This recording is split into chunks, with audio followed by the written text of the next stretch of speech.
Hello maths gang, कैसे हैं आप सभी लोग। उम्मीद करता हूँ सब बहुत अच्छे होंगे और आपकी तैयारी काफी चल रही होगी और आपने इतने सारे चैप्टर्स को खत्म कर लिया है। और आज बारी है हमारे प्रोबेबिलिटी चैप्टर की, क्योंकि इस चैप्टर की फील्डिंग हमें सेट करनी ही पड़ेगी, क्योंकि बहुत सारे बच्चों को ये प्रॉब्लम करता रहता है। ठीक है, तो आज हम इसकी फील्डिंग सेट करेंगे और आपको दिखाऊंगा कितनी आसानी तरीके से, मतलब जो आपके दिमाग में बैठा हुआ है कि प्रोबेबिलिटी बहुत टफ होती है, चांस कैसे निकालते हैं, कैसे सॉल्व कर रहे होंगे, ये सारी चीजें केवल एक वीडियो में आपको सारी चीज समझ में आने वाली है। इस बात की गारंटी मेरी है और मैं उम्मीद करता हूं कि आप इस वीडियो को पूरा देखेंगे। साथ ही साथ आप जितने भी क्वेश्चन यहां पर कराऊंगा, साथ ही साथ आप भी मेरे साथ क्वेश्चन को प्रैक्टिस कर रहे होंगे और लाइन से हर एक क्वेश्चन को ध्यान से करेंगे, ताकि आपका हर एक क्वेश्चन का बेस स्ट्रांग हो जाएगा और इसके बाद आपको कभी भी प्रोबेबिलिटी में दिक्कत नहीं आने वाली है। इस बात की गारंटी कौन ले रहा है?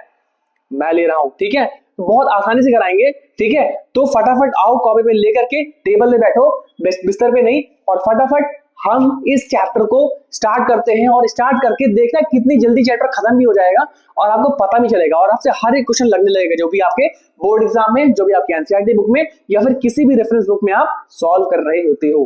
ठीक है, तो विदाउट वेस्टिंग टाइम चलो जल्दी करो, उठो और मेरे साथ आ जाओ, वीडियो शुरू करते हैं। तो सबसे पहले हर बार की तरीके से मैं आपको बताना चाहूंगा कि क्या लाइफ एग्जांपल्स जिंदगी में मैं कहां यूज की प्रोबेबिलिटी। तो मैं एक क्वेश्चन पूछता हूं, ठीक है, ये मेरे पास पेन है, इसको मैं छोड़ देता हूं, ऐसे गिरा देता हूं। ठीक है, मैंने उछाला, तो एक चांस ये है कि मैं इसको पकड़ पाऊंगा, एक चांस ये गिर जाएगा मेरे से। दो चीजें हो सकती हैं।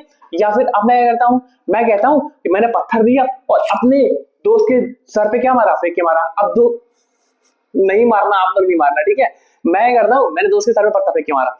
अब दो चांसेस है यहाँ पर, 50-50 चांस है। हो सकता है कि उसके सर पे लग जाए और अगर उसके सर पे लग गई तो मुझे दौड़ा के मारेगा। ठीक है, दूसरा ये हो सकता है कि मैंने फेंक के मारा बट उसको नहीं लगी। ठीक है, तो दो ही चांस बन सकते हैं क्या। ठीक, दूसरा देखो, जब क्रिकेट मैच कहीं पर कोई मैच होता है तो वहां टॉस करते हैं, टॉस उछाला, बंटू गया, सिक्का कैच कर लिया। ऐसा नहीं करना आपको। ठीक है, तो जैसे कॉइन को उछाला, कॉइन गिरने देना, फिर यहाँ पर दो चांस है, या तो हेड्स आएगा या तो टेल आएगा, दो चीजें हो सकती हैं। तो ये सारी चीजें ना, सारी पॉसिबिलिटी, प्रोबेबिलिटी एक्चुअली यही है कि क्या किसी इवेंट का कोई भी चीज हो रहा है अगर, तो उस इवेंट को होने के लिए क्या प्रोबेबिलिटी लग सकती है, उन सारी चीजों के बारे में हम यहाँ पर बात कर रहे होंगे। ठीक है, जैसे फॉर एग्जाम्पल मैं छत से कूदूंगा तो मैं जिंदा बचूंगा नहीं बचूंगा। ठीक है, तो यहाँ पर भी देखना पड़ेगा कि जिंदा बचूंगा नहीं बचूंगा। अगर मैं छत से, मतलब बिल्डिंग से कूद रहा हूँ तो ठीक है, तो आप 50-50 चांस हो सकता है जिंदा बच जाऊं, हो सकता हूँ कि चल रहा हूं ऊपर। ठीक है, चलो हर बार की तरीके से एक कहानी सुनाई जाए, है ना, क्योंकि वो तो अपनी क्लास की इंपॉर्टेंट है। इस बार थे हमारे डॉक्टर चिकलिया भैया, चिकलिया नाम था उनका। ठीक है, चिकलिया क्या करते हैं, वो एक ड्रिंक भी क्या आते हैं। आप ड्रिंक कौन सी है, वो डर के आगे जीत वाली है। मैं यहाँ पर नाम नहीं ले चाहूंगा क्योंकि मैं चाहता नहीं हूँ कि आप लोग वो ड्रिंक पियो। वो कहते हैं डर के आगे जीत है, और वो पहाड़ी पर से कूदने की कोशिश करते हैं। अपनी बाइक लेते हैं, जैसे वो एड में दिखाया जाता है, बाइक लेते हैं और पहाड़ी पर से कूदा देते हैं बाइक को। उन्होंने सोचा था कि डर के आगे जीत है तो मैं पी करके उड़ा दूंगा बाइक, फिर क्या होता है। अच्छा, उन्होंने मुझसे पूछा ही नहीं, है ना। अगर वो मुझसे पूछते मैं उनको बता देता कि क्या प्रोबेबिलिटी थी कि आप जिंदा बचोगे मर जाओगे। फिर बाइक लिया और पहाड़ी पर से कूदा दिया, होता क्या है, कुछ नहीं हुआ। फील्डिंग सेट कर दी भगवान ने उनकी, वो ऊपर आसमान में पहुंच गए, मतलब भगवान के पास पहुंच गए। और फिर वहां से मेरे को कॉल बोलते हैं, कहते हैं विशेष भाई यार, मुझे पता नहीं था कि केवल वो एड में ही दिखाया था, एक्चुअली डर के आगे जीत होती तो है बट इस तरीके से नहीं होती कि मैं यहाँ पर ऊपर पहुंच जाऊं। तो एक काम करोगे क्या। तो उन्होंने कहा कि विशेष भाई काम करो कि जो गलती मैंने की है ना, कि आपसे प्रोबेबिलिटी के बारे में ना पूछ करके वो और लोग ना करें, इसलिए आप प्रोबेबिलिटी चैप्टर को पढ़ा दो। तो आज अभी जो डॉक्टर चिकलिया है वो मेरे सामने बैठे हुए हैं, उनका भूत बैठा हुआ है एक्चुअल में, और वो मेरे साथ प्रोबेबिलिटी पढ़ रहा है और साथ ही साथ वो बोल रहा है कि बाकी बच्चों को, बाकी लोगों को भी बता दो कि एक्चुअल प्रोबेबिलिटी होती क्या है, ताकि उनसे गलतियां ना हो।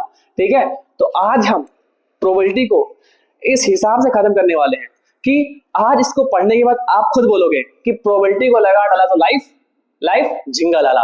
ठीक है, तो चलो इसी नोट पर इस वीडियो को मैं शुरू करता हूं, इस टॉपिक को शुरू करता हूं और मन ला करके आपको दिखाता हूं कि कितनी आसानी तरीके से हम चैप्टर को खत्म करने वाले हैं। तो चलो मैथ्स गैंग आ जाओ, क्या क्या चीजें यहाँ पर हम कवर अप करने वाले हैं उन चीजों के बारे में बात कर लेते हैं। यहाँ पर तो हम सबसे पहले क्या कवर अप करेंगे, तो सबसे पहले हम कवर अप करेंगे यहाँ पर कुछ टॉपिक्स जो कि है बेस। भाई हर एक चैप्टर का बेस तो होता ही है, तो बेसिक हमें कवर करना ही पड़ेगा, तो सारे टर्म्स को बेसिक में डिस्कस कर रहे होंगे, कुछ एग्जांपल्स भी करेंगे, है ना, और कुछ ट्रिकी क्वेश्चन भी करेंगे। ठीक है। और वो डर के आगे चले भाई साहब नमस्ते, भूत वूत है ना आप तो दूर रहिए, ठीक है, थोड़ा दूर रहिएगा, मुझे आता है, मतलब मैं पता है ना हनुमान चालीसा मुझे आती है, दूर रहना, पढ़ लेना बस आपको, ठीक है, आपकी दोस्ती बनी रहे बस, ठीक। तो ध्यान से समझना। तो स्टार्ट करता हूँ ना, क्या ही बताऊँ इधर। तो इंट्रोडक्शन, अब जैसे ध्यान से देखो, मैंने अभी वो चिकली वाला एग्जांपल दिया तो आपको बेसिक प्रोबेबिलिटी समझ में आ गई। देखो ध्यान से, अब जैसे मैं सिक्का उछालता हूँ, कॉइन को उछालता हूँ, ठीक, कॉइन में क्या आता है, या तो हेड आएगा, या तो हेड आएगा, या तो टेल आएगा। इसके अलावा कुछ आ सकता है क्या? अब ये मत बोल देना सब सिक्का खड़ा रह गया, ठीक है, वो डिफरेंट केस है, उसको बात ही नहीं करनी, वो एकदम गधा केस है, ठीक है, गधा नहीं गधा केस है, ठीक। ध्यान समझो, तो हेड आ सकता है या तो टेल आ सकता है। मैंने सिक्का को उछाला। अच्छा ये बताओ कि कितनी चीजें आ सकती हैं, मतलब कितने पॉसिबल आउटकम हो सकते हैं? या तो हेड आ सकता है या तो टेल आ सकता है, मतलब चांसेस दो है ना हमारे पास आने के, या तो हेड आएगा या तो टेल आएगा। इसका मतलब है कि इसको बोलते हैं सैंपल स्पेस। सैंपल स्पेस का मतलब क्या होता है? ऑल पॉसिबल आउटकम्स, ठीक है, जितने भी पॉसिबल आउटकम्स बन सकते हैं, आउटकम्स, मैं आउटपुट लिखने जा रहा था, देख रहा है विनोद कैसे इंग्लिश में गोल गोल घुमाया जा रहा है, ये सुना होगा आप लोगों ने, है ना। तो फटाक से हम पेन पे आते हैं, पेन आ जाओ, पॉसिबल आउटकम्स होते हैं, ठीक है, number of possible outcomes, total जितने भी बन सकते हैं। यहाँ पर दो ही चीजें बन सकती हैं। अब मैं पूछता हूँ हेड आने की प्रोबेबिलिटी क्या थी? तो यूजुअली क्या होता है, बोलता है ना 50-50 है। ये 50-50 का मतलब क्या होता है? 50-50 का मतलब होता है 50%, ठीक है। तो हेड आने की प्रोबेबिलिटी क्या है? हेड आने की जो प्रोबेबिलिटी है वो है 50%, और टेल आने की प्रोबेबिलिटी क्या है? 50%, है ना। 50% का मतलब क्या होता है? 50 अपॉन में 100, और ये हो जाता है 1/2, क्योंकि 50 का टेबल तो मुझे आता है, 50 से कम 50, 50 का डबल 100, 50% यहाँ पर भी 1/2 आ जाएगा। तो प्रोबेबिलिटी में जो सैंपल स्पेस एक्चुअल में है, ये क्या है कि हम जो चाह रहे हैं वो और उससे रिलेटेड कितने सारे पॉसिबिलिटीज बन सकती है। जैसे फॉर एग्जांपल मेरे सामने यहाँ पर कई सारी बुक्स रखी हुई है, ठीक है, जो भूत बैठा है उसके ऊपर, चिकलिया भैया के ऊपर, राइट, उधर कुछ सारी बुक्स रखी हुई है। यहाँ पर मान लो कि मेरे पास 100 बुक्स रखी है एग्जाम्पल के लिए, ठीक। अब मैं क्या करता हूँ कि एक बुक उठाता हूँ, बताओ उसकी प्रोबेबिलिटी क्या हो जाएगी? तो मैं बता रहा हूं कि टोटल सैंपल स्पेस कितना है, मतलब मैं कितनी सारी बुक्स को चूज कर सकता हूं। तो मैं 100 बुक्स को चूज कर सकता हूं ना, तो सैंपल स्पेस 100 हो गया, लेकिन मैं कितने को चूज कर रहा हूं? एक। तो 100 में से एक चूज कर रहा हूं, मतलब 1% प्रोबेबिलिटी है 100 लोगों में से, ठीक है, समझ में आ गया। अभी मैं और कराता हूं और अभी क्लियर हो जाएगा, देखो ध्यान से, और देखो ध्यान से। तो उससे पहले मैं कुछ बेस करा देता हूं, कुछ समझ लो ध्यान से, ठीक है। रैंडम एक्सपेरिमेंट क्या होता है, ये डेफिनेशन एग्जाम में नहीं पूछी जाने वाली है, इस बात की गारंटी है, जस्ट समझ लो ताकि आपके दिमाग में अच्छी तरीके से चीजें बनी रहे। Action with known possible outcomes but uncertain result, मतलब क्या है कि हमें पता है कि क्या क्या पॉसिबल आउटकम्स आ सकते हैं। अब सिंपल सी बात है, मेरे पास सामने 100 बुक्स रखी है, तो मुझे पता है कौन कौन सी बुक्स आ सकती है, क्योंकि मेरे पास लाइन सारी रखी हुई है, ठीक है। लेकिन रिजल्ट क्या आएगा, मतलब प्रोबेबिलिटी क्या आएगी, इस बात की गारंटी मेरी नहीं है, ठीक। ये चीज हो सकती है, जैसे for example tossing a coin. अब कॉइन को टॉस करूंगा तो दो चीज आ सकती है, केवल हेड या टेल, ठीक है। अब लेकिन मुझे पता ये नहीं पता क्या आएगा, ठीक है, तो वो अननोन है, वो तो हम बाद में निकाल रहे होते हैं, ठीक। दूसरा थ्रोइंग अ डाइस, पाशा भाई याद आ रहा है पाशा, है ना। तो वही है डाइस का मतलब क्या है कि मैंने फेंका डाइस को, तो 1 से लेकर 6 तक आ सकते हैं क्या? जैसे पाशा हम लोग खेलते नहीं है, क्या बोलते हैं, लूडो खेलते हैं, लूडो। तो वैसे यहाँ पर भी डाइस को घुमाया तो क्या क्या आ सकता है, इसके पास तो हेड और टेल आ सकता है, इसके पास क्या आ सकता है, 1 2 आ सकता है, 3 आ सकता है, 6 आ सकता है, 4 आ सकता है, इस तरीके से कई सारे नंबर आ सकते हैं, 6 नंबर आ सकते हैं। एक कार्ड निकाल दिएगा, अब कार्ड वो वाला है, हाँ वही कार्ड, हाँ मतलब वो वाला, मतलब समझ गया ना कौन सा कार्ड, 52 कार्ड इसमें होते हैं, 13 वाले, ठीक है। अभी बताऊंगा उसको अच्छे तरीके से, ठीक है। तो ये चीज होती है। आउटकम क्या होता है? आउटकम का मतलब है मैंने सिक्के को उछाला, क्या निकल के आया, सिक्के को उछाला क्या आया, हेड आया कि टेल आया, उसको बोलते हैं आउटकम। मैंने पाशे को, मतलब मैंने डाइस को उछाला था, घुमाया, क्या आया, दैट इज आउटकम। आउटकम मतलब क्या निकल के आ रहा है, रिजल्ट क्या निकल के आ रहा है, ठीक है। और ड्राइंग कार्ड, मतलब एक कार्ड निकाल गया, वो कार्ड कौन सा है, ठीक है। सैंपल स्पेस मैंने बता दिया, set of all possible outcomes, ठीक है। जैसे फॉर एग्जांपल मैं यहां पर क्या कर रहा हूं, मैंने ये वाला केस लिया था ना, डाइस वाला केस, डाई वाला केस लिया, तो 1 आ सकता है, 2 आ सकता है, 3 आ सकता है, 4 आ सकता है, 5 आ सकता है, 6, क्या इसके अलावा कोई नंबर होता है नॉर्मल डाइस में? बताओ, इसके अलावा कोई डाइस में नंबर नहीं होता ना। इसका मतलब है केवल 6 बन सकते हैं। मैंने उछाला, इन 6 में से कोई आ सकता है। ठीक है, मतलब क्या है कि एक दुकान है, एक दुकान में खाली लाइंस में क्या है, बुक्स ही बुक्स रखी हुई है। तो अगर मैं वहां से पूछ रहा हूँ कि भैया एक काम बताओ, क्या मुझे वहां पर कोल्ड ड्रिंक की बोतल मिल जाएगी? तो बोल रहे हैं नहीं यार, सैंपल स्पेस मेरा ये है। सैंपल स्पेस का मतलब क्या है, हमारे पास इतना सामान है। ठीक है, तो ये टोटल क्या है, ये टोटल सैंपल स्पेस है कि इसी में से कुछ निकल के आ रहा होगा। अगर इससे बाहर कुछ आ रहा है तो सैंपल स्पेस नहीं हो। ठीक, समझ गए? सैंपल स्पेस का मतलब है total number of possible outcome that are possible. Right, समझ में आ गया? आगे बढ़ू। अब देखो, इवेंट्स कुछ तरह के भी होते हैं, है ना। इवेंट्स क्या क्या होते हैं? इवेंट होते हैं सर नाच लो गा लो, है ना, वो इवेंट्स, वही समझ नहीं आते आप लोग को। ठीक, इवेंट क्या होते हैं? Subset of sample space. अब ये क्या है सर? देखो, सैंपल स्पेस मैंने बताया था, sample space total number of items. Sample space क्या क्या आया था? मान लो डाइस वाला एग्जांपल तो समझ में आएगा, डाइस में। ठीक है, डाइस वाला केस, डाई वाला केस क्या क्या आ सकते हैं? 1 2 3 4 5 6। अब ये मत बता ना 7 नंबर में कोई डाइस नहीं है, डाइस में 7 नहीं आता नॉर्मल डाइस में। इसमें से इवेंट का मतलब क्या है कि सबके आने की चांस। तो सबसेट का मतलब क्या होता है? सबसेट का मतलब होता है टुकड़े। जैसे मान लो मैंने कहा 1, क्या 1 सैंपल स्पेस में है? मैंने कहा 2, क्या सैंपल स्पेस में 2 है? ठीक है, मैंने बोला सैंपल स्पेस में क्या 4 है? बिल्कुल है। मतलब इवेंट का मतलब सबसेट का मतलब ये होता है कि हमारे पास जो गिवन सेट दे रखा है, मतलब जो ये सैंपल स्पेस दे रखा है, उसमें से अगर मैं कोई वैल्यू बाहर निकाल रहा हूं तो दैट इज द सबसेट मतलब सेट में से कुछ निकाल लो, कुछ निकाल लिया, क्या हो जाएगा? वो सबसेट हो जाएगा। ठीक, इंपॉर्टेंट चीज समझ जाए ध्यान से। इवेंट का मतलब क्या होता है कि इनमें से कोई चीज हो रही होगी। ठीक, अब मैं कह रहा हूं कि 2 3 आने की प्रोबेबिलिटी। अब मैंने लिखा 2 और 3, तो क्या 2 और 3 सैंपल स्पेस वाले सेट में है? क्या है? This is also a subset. ठीक है, क्लास 11 में सेट थ्योरी आप लोग पढ़ोगे, बहुत अच्छी तरीके से समझाई जाएगी। लेकिन मैं थोड़ा बेसिक बताता हूँ। सबसेट का मतलब होता है सेट में से ही कुछ एलिमेंट बाहर निकल के आ रहा है, सेट में से कुछ बाहर निकाल के फेंक दे रहे हैं। ठीक, समझ में आया? इतना समझ में आ गया? जैसे for example getting a number on 2 on a die. ये देखो 2 4 6 भी आ सकता है और 6 के 6 भी हो सकते हैं इवेंट्स। ठीक है, तो ये भी सारी चीजें हो सकती है। ठीक है, समझ में आया? अब देखो ध्यान से, सिंपल इवेंट क्या होता है? सिंपल इवेंट का मतलब होता है केवल एक चीज निकल के आना। जैसे इन 6 में से कुछ भी एक निकल के आ गया, दैट इज सिंपल इवेंट, है ना। सिंपल सा आधार, चुपचाप बैठा हुआ, कोई दिक्कत नहीं है। ठीक है, आराम से। दूसरा देख लो, कंपाउंड इवेंट क्या होता है? कंपाउंड का मतलब ये कि एक से ज्यादा। ठीक है, तो एक से ज्यादा अगर आउटकम आ गया तो क्या हो जाएगा? आउटसाइड एक से ज्यादा क्या हो गया? कंपाउंड। तो देखो ध्यान से, ये कंपाउंड इवेंट है, ये कंपाउंड इवेंट है ना। मतलब एक से ज्यादा आ जाए, कितने भी आ जाए, that are the compound events. अभी जो चीजें आपको शायद समझ में थोड़ी सा नहीं आ रही होंगी, क्वेश्चन करेंगे वो आ रहे होंगे क्वेश्चंस, देखना कितने तरीके से। हालांकि एग्जाम में नहीं पूछा रहे वाले, जिसमें बेसिक आपको समझा दे रहा हूँ। इम्पॉसिबल इवेंट का मतलब क्या है कि नो आउटकम। अब नो आउटकम का मतलब क्या? मैं कह रहा हूँ डाइस उछाला, डाइस में है 1 से लेकर 6 तक नंबर, मैंने कहा 7 कब आएगा? आपका दिमाग चकरा गया है कि है तो 6 ही, डाइस को उछाला, 1 से लेकर 6 तक नंबर है, 7 कहां से आ जाएगा? मतलब दैट इज इम्पॉसिबल। उस डाई के लिए क्या है? वो इम्पॉसिबल है, मतलब आ ही नहीं सकता है। इसका मतलब क्या हो जाएगा? इम्पॉसिबल इवेंट का मतलब क्या होता है? मतलब उसका कोई आउटकम नहीं है, कोई भी आउटकम नहीं आने वाला है, नहीं आने वाला है। ठीक, श्योर इवेंट का मतलब क्या है कि सारे आ जाएंगे, ऑल आउटकम्स ऑफ एस। मैंने कहा 1 से लेकर 6 तक सारे आ सकते हैं। डाइस को 6 बार 6 के 6 आ गए, है ना, 1 से लेकर 6 तक नंबर, मतलब सारे आ जाएंगे। क्या हो जाएगा? पक्का बात है, यही आएगा।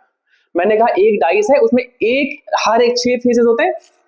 एक डाई लिया, एक पाछा लिया, और 6 फेसेस होते हैं, उसकी तरफ 1 2 3 4 5 लिखा। तो मैंने कहा सब में 1 लिख दो। तो जब सब में 1 लिख दूंगा, मैंने 1 1 1 1 1। अब मैं कह रहा हूं डाई उछालो, डाई जैसे मैंने उछाला 1 आ रहा है, फिर डाई उछाला, फिर 1 आ रहा है। भैया जब 6 के 6 तरफ एक ही नंबर लिख दोगे तो पक्की बात है कि 1 ही तो आ रहा होगा। That is sure event. ठीक है, दैट इज श्योर इवेंट, मतलब वो ही होना है, इसके अलावा कुछ नहीं होना है। ठीक, आगे बढ़े, देख लो ध्यान से कैसे कैसे चल सकते हैं चीजें। टॉसिंग अ कॉइन, तो एक कॉइन उछालो, क्या आ सकता है? एक कॉइन उछालोगे तो क्या आ सकता है बताओ? एक कॉइन में या तो हेड आएगा, या तो टेल आएगा, यही आएगा क्या, पक्का बताओ, ठीक। दूसरा देखो टॉसिंग 2 कॉइंस, 2 कॉइंस जब उछालोगे एक साथ तो दो चीज हो सकता है कि पहले में हेड आ जाए, दूसरे में भी हेड आ जाए, हो सकता है दोनों में टेल आ जाए, पहली बार में टेल आ गया और दूसरी बार में टेल आ गया। ये हेड हेड का मतलब है पहली बार में हेड और दूसरे बार उछाला तब भी हेड, क्योंकि 2 कॉइंस उछाल रहे हो। अच्छा 2 कॉइंस, एक कॉइन में हेड आया दूसरे में हेड आ गया, अब मैं सोच दोनों कॉइन साथ में उछाला, अब हो सकता है कि दोनों में टेल आ जाए, ये भी हो सकता है कि पहले में हेड आ जाए दूसरे में टेल आ जाए, ऐसा हो सकता है, बिल्कुल हो सकता है। और हो सकता है कि सिक्के को उछाला, पहली बार में टेल पहले वाले सिक्के में टेल आ गया दूसरे में हेड आ गया, तो ये 4 चीजें बन सकती है, ठीक। जब मैं एक डाइस को उछाल रहा हूं, एक डाइस को उछालो क्या बनेगा, तो उसमें क्या आ सकता है, या तो 1 आएगा, या तो 2 आएगा, या तो 3 आएगा, या तो 4 आएगा, या तो 5 आएगा, या तो 6 आएगा, इसके अलावा कोई नंबर नहीं आ सकता, ठीक है। अब क्या कर रहा हूं कि थ्रोइंग 2 डाइस, 2 डाइस को क्या कर रहा हूं, 2 डाइस को उछाल रहा हूं, तो उस केस में क्या आएगा, तो उस केस में ऐसा हो सकता है, इसके सैंपल इसमें अलग लिख दूं क्या मैं, ध्यान समझना, ये तो हो सकता है पहले में एक आ जाए दूसरे में भी एक आ जाए, पहली बार मतलब 2 डाइस को क्या कर रहा हूँ, 2 डाइस को फेंक रहा हूँ, तो उस केस में क्या हो जाएगा 1 1 हो सकता है पहले में एक आ जाए दूसरे में 2 नंबर आ जाए, हो सकता है पहले में एक आ जाए दूसरे में 3 आ जाए, हो सकता है पहले में एक आ जाए दूसरे में 4 आ जाए, हो सकता है पहले में एक आ जाए दूसरे में 5 आ जाए, हो सकता है पहले में एक आ जाए दूसरे में 6 आ जाए, ऐसा हो सकता है क्या, हो सकता है, ठीक है। अब कहोगे सर ऐसा थोड़ी होगा, हो सकता है पहले में 2 आ जाए, मैंने कहा पहले में 2 आ जाए दूसरे में 1 आ जाए, पहले में 2 आ जाए दूसरे में 2 आ जाए, पहले में 2 आ जाए तीसरे में 3 आ जाए, इस तरीके से लाइन से कितने सैंपल्स बनेंगे अभी भी दिखाता हूं। अभी शॉर्टकट फॉर्मूला बताऊंगा, अभी मैं फॉर्मूला भी बताऊंगा, इधर मैं लिखता हूं फॉर्मूला कौन सा बताना है, ठीक है, फॉर्मूला बताऊंगा अभी। यहाँ पे 3, पहले में 3 आ गया दूसरे में 1, पहले में 4 आ गया दूसरे में 1, पहले में 5 आ गया दूसरे में 1, एक मिनट, आ जाओ और ये हट जाओ, इसको भी साफ साफ लिख देता हूँ ना, बहुत ध्यान से इनको नोट कर लेना, 5 1 और 6 1, 3 2, 3 3, 4 5 6, वोकल मॉड्यूलेशन में थोड़ा थोड़ा आता है वैसे, 4 3 हो जाएगा यहाँ पर, पहले में 4 दूसरे में 3, पहले में 4 दूसरे में 4, पहले में 4 दूसरे में 5, पहले में 4 दूसरे में 6, और लग रहा है मछली बेच रहा हूँ मैं, ठीक है, हो सकता है पहले 5 दूसरे में 2, पहले में 5 दूसरे में 3, पहले में 5 चौथे में 4, पहले में 5 दूसरे में 5, फिर 5 और 6, ये सारे आउटकम्स मैं लिख रहा हूँ, आपको लिखने की जरूरत है ये, ठीक है। यहाँ पहले में 6 दूसरे में 2, पहले में 6 तीसरे में 3, आ जाओ ले लो सब्जी ले लो मेरे साथ, बांटो आकर के 30 रुपए के 2 किलो, 6 रुपए में 5 किलो बेच लिया मैंने सब्जी, ठीक है। तो ये सारे चांसेस क्या बन सकता है, अगर मैं 2 डाइस को साथ में उछालूंगा तो हो सकता है पहले में ये आ जाए नंबर दूसरे में ये आ जाए, तो टोटल पॉसिबल आउटकम कितने बन रहे हैं, 36 बन रहा है, 36 बन रहा है, ठीक है। अब मैं आपको डायरेक्टली फॉर्मूला डायरेक्टली बता दूंगा अभी, ठीक, तो इन दोनों का साथ ही हो जाएगा, ठीक। नेक्स्ट है टॉसिंग 3 कॉइंस, अगर 3 कॉइंस को मैं एक साथ उछालता हूँ क्या क्या बन सकता है, तो हो सकता है जब मैं इसको तीनों को साथ में उछालूंगा तो उस केस में कलर अलग अलग हो सकता है, पहले में हेड आ जाए दूसरे में हेड आ जाए तीसरे में भी हेड आ जाए, ठीक। हो सकता है कि दोनों में तीनों में टेल आ जाए, ये हो सकता है कि पहले में हेड आ जाए दूसरे में तीसरे में टेल आ जाए, हो सकता है टेल टेल हेड आ जाए, ये भी हो सकता है, ठीक है। हो सकता है कि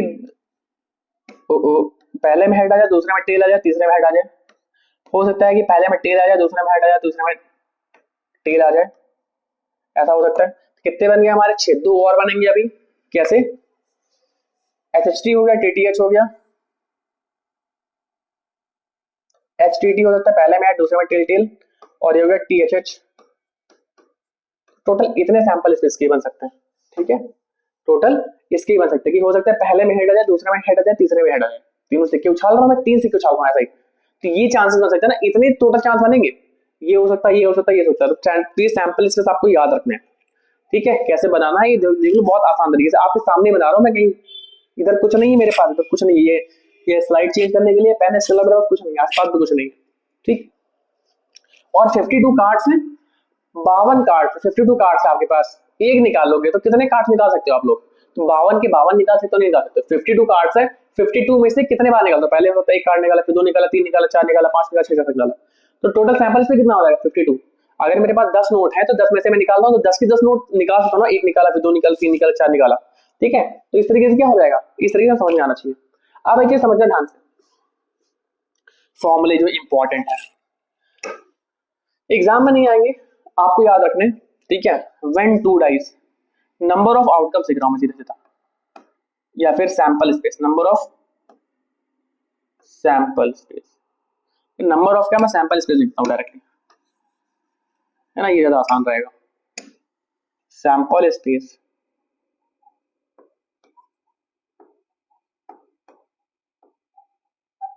ठीक, ध्यान समझना। जब जब क्या होगा, इसको हटा देता हूं यहां पर, जब दो कॉइन है, जब थ्री कॉइन है, जब वो कॉइन का केस क्या होता है, जब एक कॉइन, दो कॉइन होगा तो 2 की पावर 2 लगेगा। तो कॉइन में कितनी चीजें आ सकती हैं, कॉइन में आ सकता है 2 ही चीजें आ सकती है, 2 आ सकती है, कितने कॉइन, 2, 3 कॉइन होगा तो 2 की पावर 3, 4 कॉइन होंगे तो, ठीक है, ठीक है, तो n कॉइन होगा तो n नंबर ऑफ कॉइन्स होंगे तो n कॉइन्स के लिए क्या बन जाएगा भाई, टोटल चांसेस 2 ही आते हैं, मैं कितने भी कॉइन यूज कर लूं हेड और टेल ही तो आएगा, इसका मतलब अगर 2 की पावर n हो जाता है यहाँ पर, ठीक है। एक कॉइन होगा तो 1 कॉइन, तो 1 कॉइन, तो 2 की पावर कितना था, 1 आ जाता है, 2 ही बनते हैं, 2 आता है तो 4 बनते, 1 2 3 4, 3 होते तो 8 बनते, 1 2 3 4 5 6 7 8, है ना, और n हो जाएंगे तो n पॉइंट बनेंगे। अब देखो जरा ध्यान से, उससे केस में क्या बोलते हैं, डाइस के केस में, डाइस 1 डाइस, 2 डाइस, और यहाँ पर n डाइस, समझ ध्यान से। अगर एक डाइस होगा तो ये बताओ डाइस में कितने चांसेस होते हैं आने के, एक डाइस में 6 चांसेस होते हैं आने के, खाली 1 से लेकर 6 तक, तो 6 की पावर आएगी, 6 की पावर, एक डाइस है तो 1, 6 की power, total number of possible outcome 6 होते हैं, लेकिन अगर 2 डाइस है तो 2 लग जाएगा, अगर n डाइस है 6 की पावर n आ जाएगा, ठीक है। अगर 3 डाइस होगा तो 6 की पावर 3 हो जाएगा, मतलब 216 हो जाएंगे चांसेस टोटल आने के, ठीक है। तो सैंपल से समझ में आया, सारा बेस समझ में आया क्या आपको, देख लो एक बार ध्यान से, एक बार देख लो, मैं पानी पीता हूं तब तक आप लोग ध्यान से देखना, मैं 10 सेकंड दे रहा हूं आपको बस। अब देखो प्रोबेबिलिटी की डेफिनेशन क्या हो जाती है, अब ये भी बताना पड़ेगा यार, थको नहीं, यही करो, यही नहीं अभी और सुनिए, है ना, वो आता नहीं है। तो देखो प्रोबेबिलिटी, चांस ऑफ इवेंट की, कोई प्रोबेबिलिटी आने चांस क्या, जैसे फॉर एग्जांपल आप देखो ध्यान से, मैं कह रहा हूं कि मैंने एक डाइस को छाना, यही नंबर आ सकते हैं क्या, एक्चुअल में पॉसिबल आउटकम यही है क्या, यही तो चांसेस है आने के। मैं कह रहा हूँ 6 आने की प्रोबेबिलिटी क्या होगी, मैंने कहा 6 कितनी बार आएगा, अगर मैं एक बार छान रहा हूँ तो चांस क्या है, एक ही बार आने की चांस है, तो 6 आने की चांस डिवाइड बाय टोटल कितना है, 6, ठीक है। तो इसका मतलब एक तरीके से ये होता है, अगर मैं प्रोबेबिलिटी ई लिखने की कोशिश करूं कि प्रोबेबिलिटी ऑफ इवेंट, इसको लिखते हैं probability of event, probability of particular event जो हम चाहिए, is equal to number of favourable outcome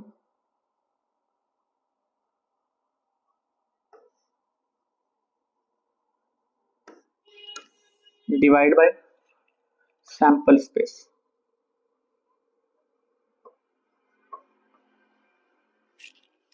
इसको ध्यान रखना बस, ठीक है। अब देखो मैंने यहाँ क्वेश्चन में यही लगाया था क्या, सैंपल स्पेस कितना है, 6 है, 1 2 3 4 5 6 चीजें आ सकती हैं, और मुझे क्या चाहिए था, मतलब जो भी फेवरेबल आउटकम होगा, फेवरेबल आउटकम का मतलब ये होता है कि मुझे क्या चाहिए, मुझे 6 चाहिए था, 6 कितना है यहाँ पर, कितने बार 6 आ रहा है, एक ही बार आ सकता है क्या, मैंने मान लिख दिया, ठीक। मैं कह रहा था यहाँ पर एक ऐसा नंबर जो इवन हो, अगर मैं यही पूछता था इवन, तो टोटल तो 6 ही आता, क्योंकि 6 ही तो पॉसिबल चीजें निकल सकती है, 6 ही तो टोटल निकल सकते हैं, उनमें से मुझे क्या इवन नंबर निकालना, तो इवन नंबर कितने हैं, 1 2 3, 3 इवन नंबर हो गए ना, तो मेरे लिए फेवरेबल आउटकम क्या होगा जो मुझे चाहिए, वो 3 हो गए, तो यहाँ पर मुझे 3 लिखना पड़ेगा, और ये हो जाएगा 1/2, ठीक है। थोड़ा सा आइडिया लग गया होगा आपकी, अभी क्वेश्चन करेंगे और समझ में आएगा। आगे बढ़ता हूँ, तो देखिए फॉर्मूला लिखा हुआ है जो मैंने पीछे लिखा था, ध्यान रखना कि प्रोबेबिलिटी कभी 0 से छोटी नहीं हो सकती, 1 से बड़ी नहीं हो सकती, ये रूल, ठीक है। प्रोबेबिलिटी 0 हो सकती है, प्रोबेबिलिटी 1 हो सकती है, और इनके बीच में हो सकती है, ठीक है। जैसे फॉर एग्जांपल जैसे इम्पॉसिबल इवेंट जो मैंने बताया था ना कि एक डाइस को उछाला, 7 कब आएगा डाइस में, तो डाइस में तो एक से 6 तक नंबर होते हैं, अगर एक से 6 तक नंबर होते हैं डाइस में तो 7 आ नहीं सकता, तो वो क्या हो जाएगा इम्पॉसिबल इवेंट, मतलब उसकी प्रोबेबिलिटी, मतलब उसका चांस कितना आने का, 0। और जब मैंने एक डाइस लिया था और उसमें मैंने कहा था कि सब जगह सब तरफ 1 1 लिखा हुआ है, तब मैंने कहा था 1 आने की प्रोबेबिलिटी क्या हो जाएगी, तो मैंने कहा था चाहे जैसे उछालो हर बार एक ही तो आएगी, क्योंकि हर एक फेस पे क्या लिख दिया था मैंने, एक लिख दिया था, 1 2 3 4 5 6 की जगह मैंने लिख दिया 1 1 1 1 1 1, ठीक है। तो वो जो सर्टेन इवेंट होता है, मतलब जो होना ही हुए, मतलब कल सूरज निकलेगा ही निकलेगा, ठीक है, तो that is what certain event. मैं कह रहा हूं कि कल जब सूरज निकलेगा तो रात रहेगी, कल जब सूरज आएगा, सनराइज होगा, हो जाएगा पूरा, तो यहाँ रात रहेगी, ये इम्पॉसिबल इवेंट है, या तो सन आएगा या तो रात रहेगी, दोनों में से ही काम हो सकता है, सन आएगा तो रात चली जाएगी, है ना, तो ये क्या हो रहा है इम्पॉसिबल इवेंट, तो समझ में आया क्या, ठीक है। और इसको प्रोबेबिलिटी ऑफ ई को इस तरीके से भी लिख सकते हो, कैसे, एनी मतलब number of favourable outcomes upon में नंबर ऑफ सैंपल स्पेस, ठीक है। इस चीज को आपको ध्यान में जरूर रखना है, जुलूल जुलूल आना, ठीक है, जैसे होता है शादी में रखी, मेरे चाचा की शादी में जलूल जलूल आना, मैं कह रहा हूं कि इसको जलूल जलूल याद रख लेना, क्योंकि क्या होता है जलूल जलूल याद रखना इसलिए इंपॉर्टेंट है क्योंकि प्रोबेबिलिटी कभी भी 0 से छोटी और 1 से बड़ी नहीं हो सकती, इसलिए इस बात को आपको क्या करना है, जलूल जलूल याद रखना है, ठीक है। आगे बढ़ू, चलो क्वेश्चन कर लेते हैं। Find the probability of getting a head, head आने की चांस कम है, when a coin is tossed also find the probability of getting tail, ठीक है, एक कॉइन को उछाल रहा है, हेड और टेल आने की प्रोबेबिलिटी क्या क्या है, ये तो हवला क्वेश्चन है। देखो, तो जब मैं उछाल रहा हूँ उछाल रहा हूँ तो क्या क्या आ सकता है, तो हेड आएगा तो टेल आएगा, यही दोनों आ सकते हैं, क्या तो total number of sample space कितना है, दो ही चीजें तो आ सकती हैं, तो एनएस कितना हो जाएगा, नंबर ऑफ सैंपल स्पेस कितना हो जाएगा, 2। हेड आने की प्रोबेबिलिटी क्या है, हेड आने की प्रोबेबिलिटी मतलब नंबर ऑफ हेड कितने बार हेड आ सकता है, एक ही बार तो आ सकता है ना, तो एक बार हेड आ सकता है। नंबर ऑफ टेल आने की प्रोबेबिलिटी क्या है, 1।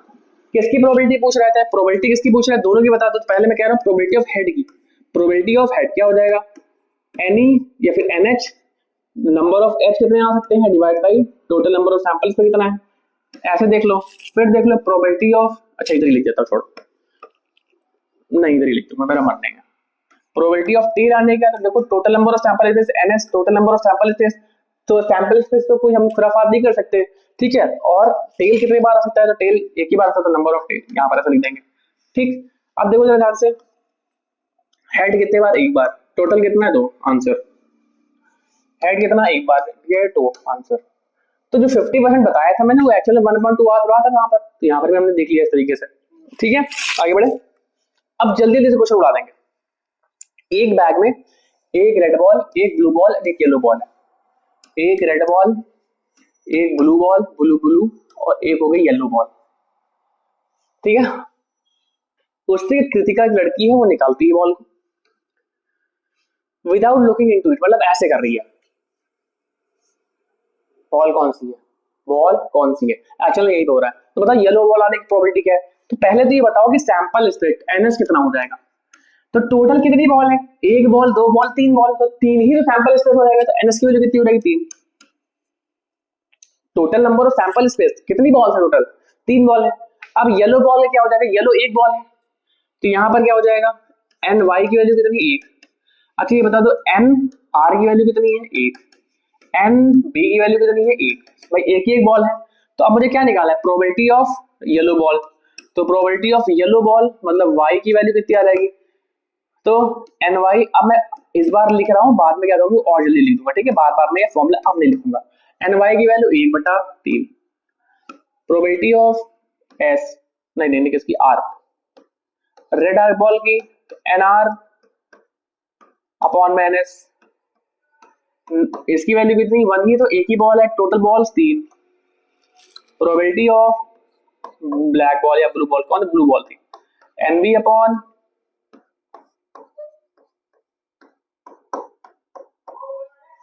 ठीक है। तो ये 3 चीजें ऐसे आराम से निकल सकती हैं। आगे बढ़ता हूं, एक चीज और,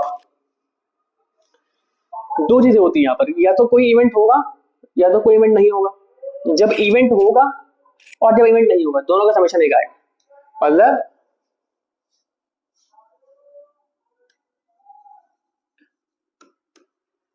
इवेंट होने की प्रोबेबिलिटी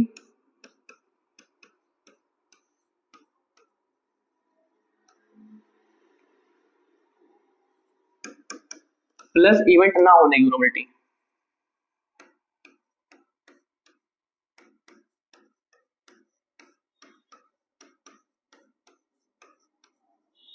दोनों का सम जो होगा हमेशा एक आएगा। इस चीज को याद रख लेना, ठीक, ध्यान रखना। इसका मतलब क्या होता है, प्रोबेबिलिटी ऑफ ई नॉट, इसको नॉट बोलते हैं, इसका मतलब है प्रोबेबिलिटी नहीं होगी, इसका हो जाता है 1 माइनस प्रोबेबिलिटी ऑफ ई। मतलब क्या है कि अगर हमें ये पता करना है कि प्रोबेबिलिटी होना है और प्रोबेबिलिटी नहीं होना, दोनों का समेशन एक होता है। मैं कह रहा हूँ प्रोबेबिलिटी नहीं होगी तो क्या हो जाएगा, एक से माइनस कर लो, ठीक। इसका मतलब ये क्या फॉर्मूला निकल के आया था, इसका मतलब निकल गया प्रोबेबिलिटी ऑफ होना और प्रोबेबिलिटी ऑफ ना होना, इसकी वैल्यू 1 होती है क्या भाई। मैं कह रहा हूं कि घर में मिठाई आने के चांस आज है 20%, मिठाई ना आने के चांस कितने हैं, 100 में से माइनस कर लो, है ना, ठीक है। तो वैसे ही कुछ है यहाँ पर कि अगर मिठाई आने के चांस है 20%, तो प्रोबेबिलिटी ऑफ ई 20% मतलब 2 है, 0.2 है, और ना आने की 0.8 हो गई, ठीक है। तो एक्चुअल में यही है, इस चीज को ध्यान रखना। और कॉम्प्लीमेंट्री इवेंट्स होते हैं, कॉम्प्लीमेंट का मतलब एक होगा दूसरा नहीं होगा, अगर एक हो जाएगा दूसरा नहीं होगा, ठीक। चलो आगे करते हैं। क्वेश्चन दे रखा है, 2 प्लेयर है संगीता और रेशमा, तो संगीता को एस और आर लिख देता हूँ, रेशमा को टेनिस खेल रही है। It is known that the probability of Sangeeta winning the match, Sangeeta के जीतने की जो है चांस 0.62 है। प्रोबेबिलिटी ऑफ रेशमा कितनी हो जाएगी, इसका पता करना है। अब ये बताओ, दो लोग खेल रहे हैं, दोनों में से कोई एक ही जीतेगा, है ना। तो अगर संगीता के जीतने की, अगर संगीता जीतेगी तो रेशमा हारेगी, और अगर रेशमा जीतेगी तो संगीता हारेगी। संगीता हारेगी कब, संगीता तब हारेगी जब उसकी हारने की प्रोबेबिलिटी कितनी आ जाएगी, इससे माइनस कर लो भाई, जितनी उसकी जीतने की प्रोबेबिलिटी है संगीता की, उसको माइनस कर दो 1 से, तो उसके हारने की प्रोबेबिलिटी निकल आएगी, हारने की प्रोबेबिलिटी कितनी आ जाएगी 0.38। अब जब संगीता हारेगी तभी तो रेशमा जीतेगी, इसका मतलब जो ये प्रोबेबिलिटी इसी की प्रोबेबिलिटी हो जाएगी क्या 0.38। ठीक, तो आसान सा, एक जीतेगा दूसरा हारेगा, दूसरा जीतेगा एक हारेगा। तो संगीता की जीतने की प्रोबेबिलिटी दे रखी थी, हारने की मैंने निकाल दी, अगर हारने की निकाल दी तो इसकी हार इसकी जीत होती है, ठीक। आगे बढ़े, एक आधे रखा है, अरे तो लिख चुके पहले, ठीक है। अब दो चीज देखो, म्यूचुअली इंडिपेंडेंट इवेंट्स क्या होते हैं, है ना, इंडिपेंडेंट इवेंट्स। इंडिपेंडेंट का मतलब क्या है, जैसे मैं पढ़ा रहा हूं, मेरे पढ़ाने की प्रोबेबिलिटी है कुछ, मैंने कहा बाहर एक कुत्ता भौंक रहा है, उसकी अपनी प्रोबेबिलिटी है भाई, मेरी अपनी लाइफ में मैं पढ़ा रहा हूं, उसकी भौंकना है उसको, उसकी अपनी प्रोबेबिलिटी है। तो दो इवेंट्स अलग अलग क्या क्या मेरा बात डिपेंड कर रहा है कि ऐसा कुछ होगा, या फिर वो भैया खाना खा रहे थे, ठीक है, मैं इधर चुपचाप मोबाइल में कुछ देख रहा था, तो मोबाइल में देखने की प्रोबेबिलिटी अपनी मेरी अलग है, अपनी अलग बात इवेंट है, उनका खाना खाना अलग है। मतलब अगर वो खाना खा रहे हैं और मैं मूवी देख रहा हूँ या टीवी देख रहा हूँ, टीवी तो मेरे घर में है नहीं, बता देता हूँ ये, मैं मेरे घर में टीवी वगैरह नहीं, कोई देखता ही नहीं है, ठीक है। दूसरी चीज ये, अगर मैं मोबाइल में कुछ देख रहा हूँ तो मैं अपना काम कर रहा हूँ, अपना काम कर रहे हैं, एक दूसरे कुछ रिलेशन नहीं है ना, नहीं ना। तो वही चीज है, अगर दो चीजें इंडिपेंडेंट है, मतलब एक दूसरे पे डिपेंडेंट नहीं, दो इंडिपेंडेंट इवेंट्स है, तो उस केस में probability of A and B जो होगा उन दोनों का मल्टीप्लाई हो जाएगा। जैसे बताता हूँ कैसे, एक कॉइन है और एक डाई है, ठीक है। तो कॉइन की प्रोबेबिलिटी क्या होती है भाई, कॉइन में जो प्रोबेबिलिटी होती है उसकी अपनी अपनी होती है, क्या, हेड और टेल आने की, हेड और टेल दो चीजें आ सकती हैं, अरे डॉगेज भाई, ठीक। तो हेड आने की प्रोबेबिलिटी क्या होती है 1/2 और टेल आने की प्रोबेबिलिटी 1/2 होती है, ठीक। और एक डाई को रोल करते हैं, डाई को रोल करते हैं तो क्या आ सकता है, 1 से लेकर 6 तक नंबर आ सकते हैं क्या, 1 2 3 4 5 6। अब ये प्रोबेबिलिटी निकालना है कि हेड मिले और इवन नंबर मिले, तो मैं करता हूं ना, पहले प्रोबेबिलिटी ऑफ हेड निकाल लेता हूं। प्रोबेबिलिटी ऑफ हेड कितना आएगा, अब तो आसान सा 1/2 ही तो हो जाएगी प्रोबेबिलिटी, ठीक। और इवन नंबर आने का मतलब क्या है, तो यहाँ पर probability of even number, even लिख देता हूं, ठीक है, यहाँ पर शॉर्टकट में। ये बताओ डाई के लिए सैंपल स्पेस कितने अच्छे हैं क्या, तो मैं 6 लिख देता हूँ अपॉन में, ठीक है, इवन नंबर कितने काउंट करो, 1 2 3, 2 4 6, यही तो ये 3 इवन नंबर्स हैं, तो 2 4 6 तो मतलब कितने हो गए, 3 हो गए क्या, कि इसकी प्रोबेबिलिटी कितनी, 1/2 हो गई क्या, इतना तो मैंने दोनों की प्रोबेबिलिटी निकाल ली। अब ये बोल रहे हैं कि प्रोबेबिलिटी ऑफ क्या निकालो, प्रोबेबिलिटी ऑफ निकालो हेड की, और साथ ही साथ इसको बोलते हैं इंटरसेक्शन, मतलब ये भी होना चाहिए, एंड लगेगा मतलब इंटरसेक्शन लगेगा, दिस इज इंटरसेक्शन।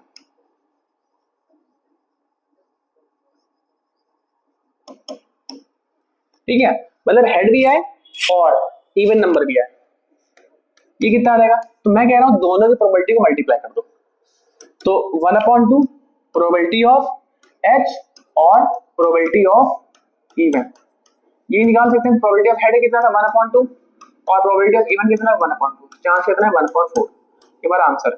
ठीक है, मतलब डाइस का फिक्स अपना केस है कि 1 से 6 तक नंबर आएगा, और उसी तरीके से इसका भी अपना फिक्स है, ऐसा कोई डिपेंडेंट तो है नहीं। इसका मतलब ये समझ में आ गया हमें कि इसका अपना निकाल दो, दोनों को मल्टीप्लाई कर दो, कंपल्सरी पार्ट निकल आएगा। ठीक है।